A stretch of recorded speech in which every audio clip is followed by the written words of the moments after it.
किसान भाइयों, आज बात करने वाले हैं लहसुन की फसल में।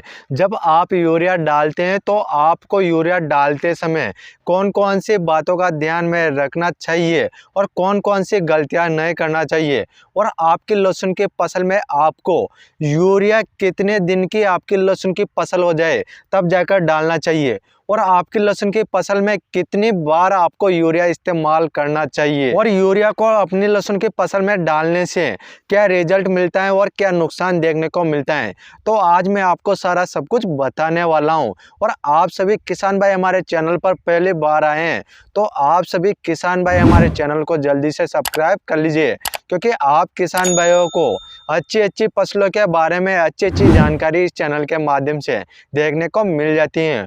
और आप सभी किसान भाइयों को यह वीडियो शुरू से लेकर लास्ट तक देखना है, तभी जाकर आप सभी अच्छे से समझेंगे कि आप किसान भाइयों को अपनी लहसुन की फसल में यूरिया डालने से क्या होता है और क्या बेनिफिट होता है और क्या नुकसान होता है। यदि आप कंप्लीटली इस वीडियो के माध्यम से मैं आपको बताऊंगा उसको जान लेते हैं, समझ लेते हैं, तो आप किसान भाइयों को बहुत ही अच्छा बेनिफिट अपनी लहसुन की फसल में देखने को मिलेगा। क्योंकि किसान भाइयों, आज यूरिया का इस्तेमाल अपनी फसलों में बहुत ही ज्यादा किसान भाई कर रहे हैं, भर भर के बैग अपनी फसलों में यूरिया को डाल रहे हैं। किसान भाइयों, यूरिया को डालने से अपनी फसलों में रिजल्ट भी मिल सकता है और नुकसान भी मिल सकता है यदि आप ज्यादा मात्रा में डाल देते हैं तो। क्योंकि किसान भाइयों, यूरिया को अपनी फसलों में डालने से पौधे की जड़ें भी खराब हो सकती हैं ज्यादा डालने से, तो आपको सही डोज ही डालना पड़ता है, तभी जाकर आपको अच्छे से रिजल्ट मिलते हैं। और किसान भाइयों, यूरिया में आपको 46% नाइट्रोजन देखने को मिल जाता है, क्योंकि नाइट्रोजन बहुत ही ठंडा होता है जिससे कि आपकी फसलों की जो जड़ें हैं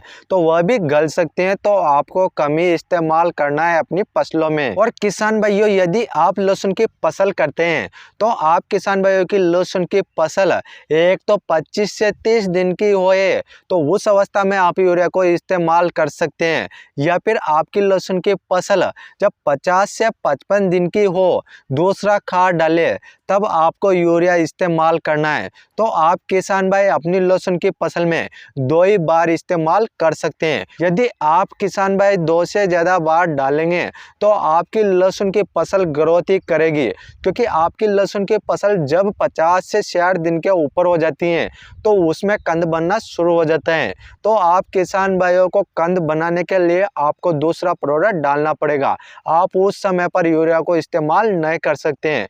तो आप यदि उस समय पर यूरिया को इस्तेमाल करेंगे तो आपके लहसुन के पौधे की ग्रोथ बढ़ जाएगी। और आप किसान भाई यदि यूरिया को सही इस्तेमाल करना चाहते हैं तो आप 20 से 30 किलो प्रति एकड़ के हिसाब से आप यूरिया को डाल सकते हैं लहसुन की फसल में।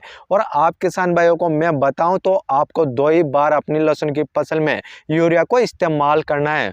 और आप किसान भाई जब लहसुन की फसल की निराई गुड़ाई करवा ले तो आप उसको 30 से 35 दिन की जब हो जाए तो उस समय पर आप यूरिया को इस्तेमाल कर सकते हैं।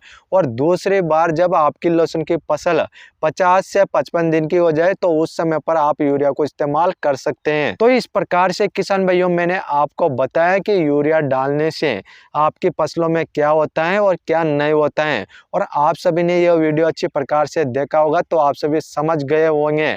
और यह वीडियो ज़्यादा से ज़्यादा किसान भाइयों को शेयर कर दीजिए, क्योंकि जितने भी किसान भाई आज लहसुन की फसल में यूरिया को इस्तेमाल करना चाहते हैं तो वह भी इस वीडियो को अच्छे से देखकर समझ सकते हैं, क्योंकि वह किसान भाई भी अपनी लहसुन की फसल में ज़्यादा यूरिया को इस्तेमाल नहीं करें। और आप सभी हमारे चैनल पर नए हैं तो आप सभी हमारे चैनल को जल्दी से सब्सक्राइब कर लीजिए, क्योंकि आपको अच्छी अच्छी जानकारियाँ इस चैनल के माध्यम से देखने को मिल जाती है। क्योंकि मैं आपको हर प्रकार की फसलों के बारे में इस चैनल के माध्यम से जानकारी देता हूं। और आपका कोई क्वेश्चन या सवाल है तो आप हमें कमेंट कर सकते हैं, हम आपका कमेंट का रिप्लाई जरूर करेंगे। फिर मिलते हैं किसान भाइयों अगली वीडियो में, तब तक के लिए राम राम किसान भाइयों।